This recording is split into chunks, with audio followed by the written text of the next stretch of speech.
Thank you. Thanks so much for letting me be with you. Good morning.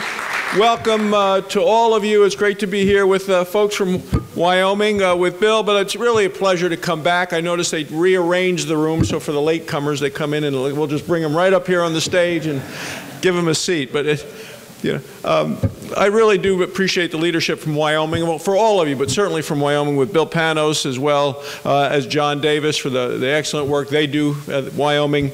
You know, when I was in the state Senate in Wyoming, I was chairman of the Transportation Committee, worked closely with the Wyoming Department of Transportation, and we kind of joke with Deb Fisher, who's the senator from Nebraska, also on the EPW Committee. She was in the state legislature in Nebraska, was chairman of the Transportation Committee there, so we felt we came here fully prepared, having that whole area of I-80 between the border of Utah and the border of the eastern side of Nebraska.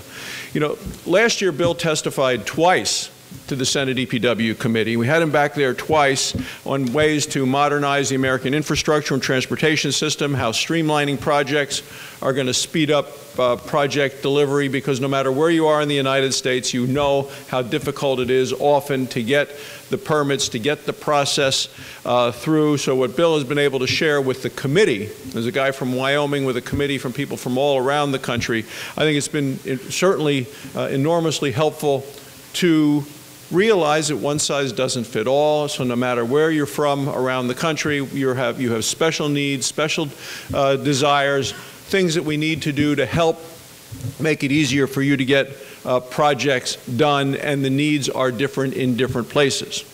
Well, as chairman of this committee, I get the privilege of working side by side with all of you, and I appreciate all the work that you do.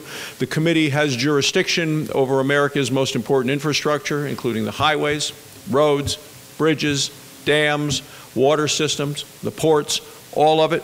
And as you know firsthand, the infrastructure is critical to our country's success.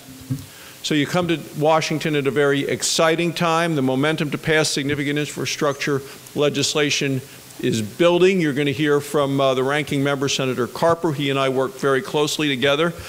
He comes from Delaware, a relatively small state, and I come from Wyoming, a large state. We both have needs, and you're going to hear from the ranking member as well as the chair of the committees in the House. So you have a good lineup, and I understand the Secretary of Transportation will be here later today. So you're going to hear from everybody at a time that's critical, because look, President Trump, Republicans, Democrats all agree this needs to be a priority. A few weeks ago, the President released his administration's plan. I'm sure you've had a chance to review it. His plan makes a robust investment in our infrastructure, and it's for all of America. And it prioritizes streamlining so needed projects can get done faster and for less money. We need to be able to do things on time and on budget. President Trump's a builder. He has a history as being a builder. He knows what it's like to try to cut through the red tape, work through a process, work around the process, just so we can get things done. So, he's done remarkable construction, certainly here in the United States, but also around the world, and he understands the difference, the significant difference between rural needs and urban needs. We have discussed it. We discussed it at the White House a week and a half ago. We discussed it at our retreat. He made mention of it in the State of the Union. He understands the fundamental differences that are out there, because he knows that what works in New York City and Los Angeles is not going to work in smaller communities of Cody or Casper or Cheyenne, Wyoming. So we need a plan that helps each and every one of us individually, and rural communities will be having, with me as chairman of this committee, an equal seat at the table as we address infrastructure. Better roads, better water systems help all of us. And we all buy goods that are transported on our nation's highways through these communities. And we always talked in the Wyoming legislature that the long miles of Wyoming roads, much of the wear and tear, as you testified, Bill, comes from the big trucks carrying things from LA to Chicago. That is part of our nation's commerce, and there's a national responsibility. It just can't expect the people of Wyoming to bear the burden of doing all of that there. It makes the country move. We need to have that. So we all eat the food from the ranches and farms that travel to our tables on roads and bridges in rural areas. We need a complete infrastructure system.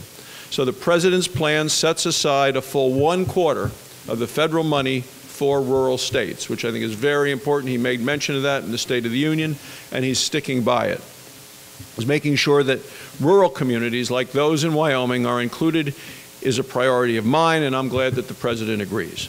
The President's plan makes a significant, really a significant investment in the infrastructure. He wants to use the federal money in his plan to generate well over $1 trillion of infrastructure impact. You've read that and seen how it's laid out. Part of the way we can do this is through cutting Washington's red tape so projects can get started and finished faster. And you all know what I'm talking about. Every one of you has an experience in this. As states and towns wait to get permits from Washington, costs for projects increase, time is wasted, and it shouldn't take years to get permits for projects that only take months to complete. You know, we have a highway project, Bill testified about this in Sheridan, Wyoming. It was designed for safety. They started working on this before I got elected to the state Senate. And I was 5 years in the state Senate, now 10 years in the U.S. Senate. They started working on the plans before I was even in the state Senate. It took 14 years to get all of the permits lined up. Because, you know, it's kind of like the pancake effect. You have to make one and put it there, and then another on top of that, and another on top of that. And these all to be done at the same time, but they're not. And the whole plan built, what, 2 years to complete the job. And the design, less than 2 years, and the design was for safety purposes, to help people on the road. And it took 14 years to get the permits and the plans in order. One state employee, 10,000 hours. You know, they talk about the books of 10,000 hours to become an expert in something. Well, boy, we have some experts now in the state of Wyoming and figure these things out. Well, it's ridiculous. So the streamlining that we're talking about in our bill and in what the President is talking about is going to speed up the projects. It's going to save states and communities lots of money, and especially as the President talks about these public-private partnerships, you know, you don't want that money just sitting idle, not being able to work and then generate some return on the investment that people are making as you leverage federal money with private money.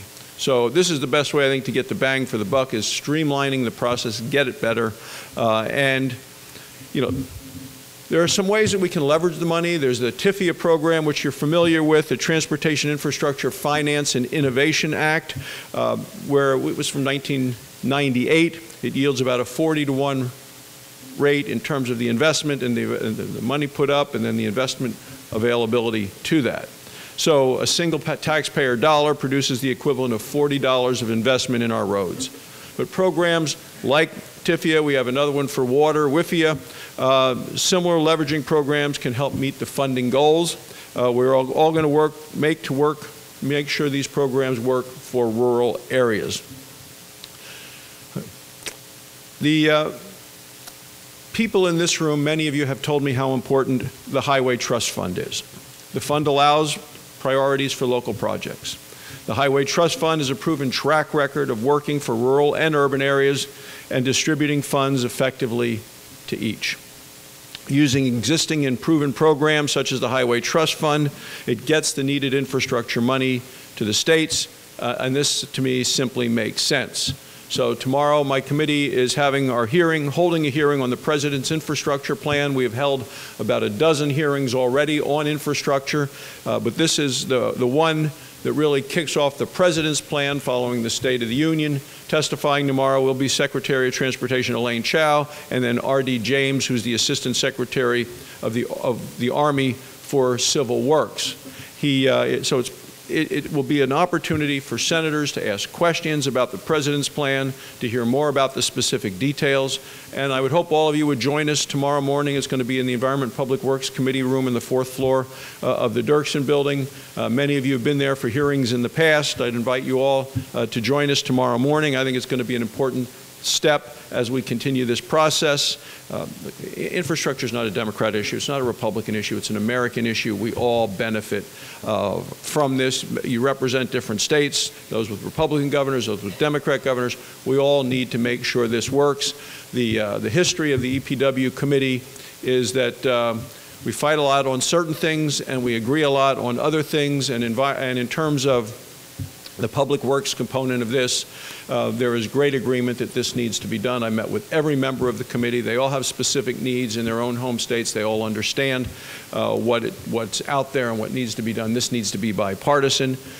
Congressional workers or leaders are working very closely together to talk about the next steps, and you're all going to play a key role in helping us make those decisions. So visit with your legislators, visit with your senators, visit with your House members. You're the eyes and the ears on the ground. You're the partners in making sure we can put together a plan that works for your specific state. I want to thank all of you for what you continue to do, the important work that you do, your partnership with all of us. It really is the key to moving this thing forward.